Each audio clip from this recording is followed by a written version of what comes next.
That's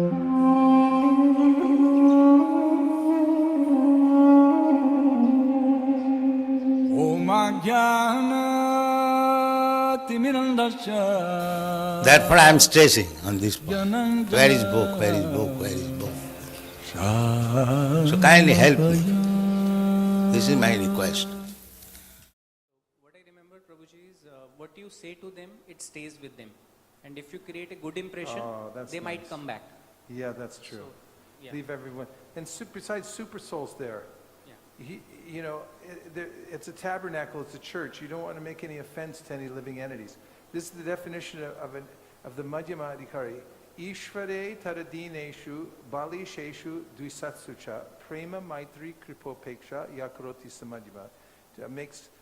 Gives mercy to others. But the Kanishta is described acharya eva haraye pujam yashrare hate natad bhakteshu cha anyeshu sabhakta prakritasmitaha. So the Kanishta Adhikari only sees God, everyone else can go to hell. It doesn't know how to treat devotees and doesn't know how to treat other living entities. And the way Prabhupada puts it is, a Kanishta Adhikari doesn't know how to do good for others. Doesn't know how to do good for others. So this realm of thinking, sampradaya, how to give the complete gift to each living entity as fully and appropriately as possible, everywhere one goes. This is the samyak kirtan. It means the complete kirtan.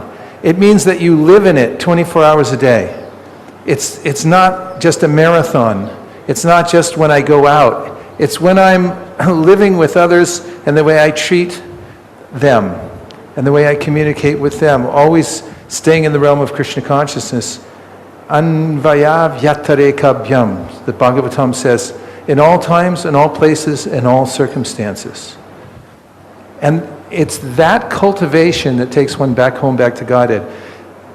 When we say that book distribution is high sadhana, we're talking about the fact that when you enter into this consciousness of giving mercy to others and properly associating with the devotees, avoiding the demons and so forth, there's a whole lifestyle that accommodates that, and one who is fully absorbed in that will actually come to the higher stages of devotional service. It's not that we're distributing books for a while and then at some point you have to stop and do something else in order to attain the spontaneous devotional service. The mood of Chaitanya Mahaprabhu going from town to town, village to village, and asking his followers to do that will actually help to soften the heart and bring one, as one continues to hear and chant, to the higher stages of devotion, which are past the anartha nivritti. Then you come to nishta, or steadiness, which means that although there still may be sense impulses and the mind may still give ideas contrary to devotional service, you're not disturbed by them, not pushed by them. And after that comes the positive stages of ruchi and asakti and bhava and prema.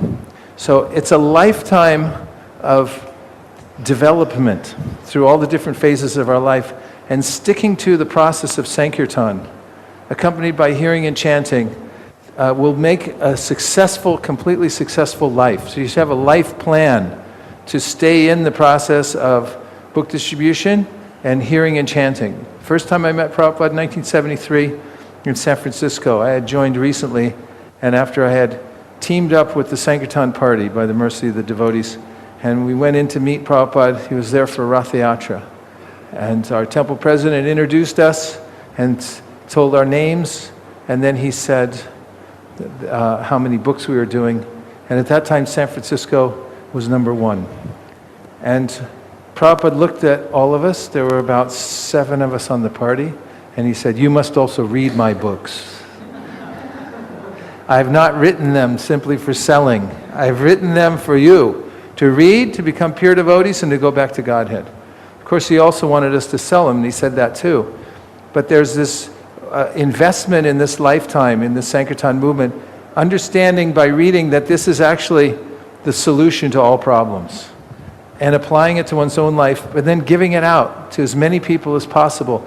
You'll notice when Prabhupada talks about the advanced stages of devotional service in the Nectar of Instruction, when he speaks about the Uttama Adhikari, he's talking about a preacher in the context of preachers. He's talking about those who are very strict with their sadhana and who also think 24 hours a day in how to spread the Krishna consciousness movement.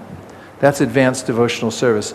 And because of the mercy of Chaitanya Mahaprabhu, says Prabodhananda Saraswati, one who serves like that as a menial servant for the Sankirtan movement will naturally, by the mercy of Mahaprabhu's lotus feet, awaken love for Radha Krishna within their heart.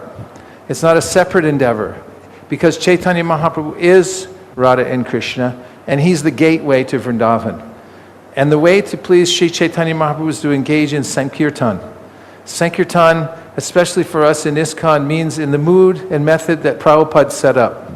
He showed us by his own example, never wasting a moment, always thinking how to do more, how to spread the books, Harinam, Prasadam, to as many people as possible all over the world. And the rest of the movement is managing the results of that, which is equally as important. But the tip of the spear is the preaching, book distribution, going out, meeting people one-to-one.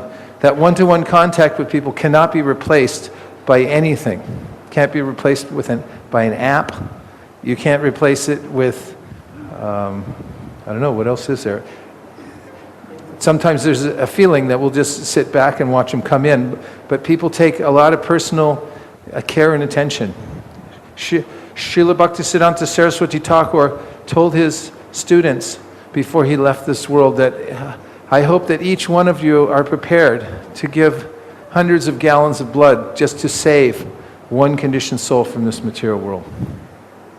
And that's what it takes, really, because it's not easy getting someone to give up their stake here in the material world and go back to Godhead.